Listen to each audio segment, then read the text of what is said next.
10 ఏళ్ల వాళ్ళ పాలన ఎట్లుందో, మా మిత్రుల పరిపాలన ఎట్లుందో మీరు చర్చ పెట్టండి.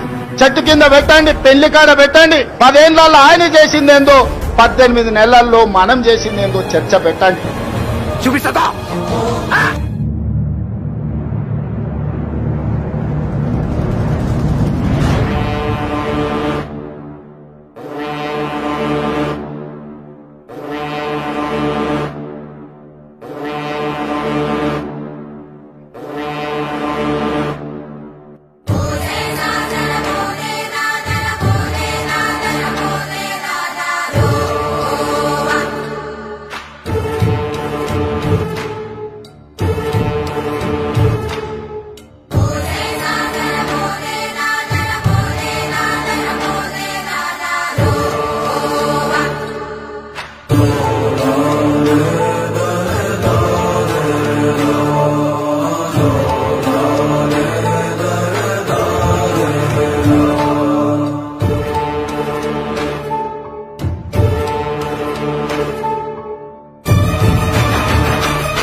పదేళ్ల బీఆర్ఎస్ పాలనలా 2,80,000 కోట్ల రూపాయల అప్పులైతే ఇప్పుడు చెయ్యిపాటి సర్కార్ అధికారంలోకి వచ్చినాక 20 నెలలనే 2,20,000 కోట్ల రూపాయలు అప్పు చేసిండే.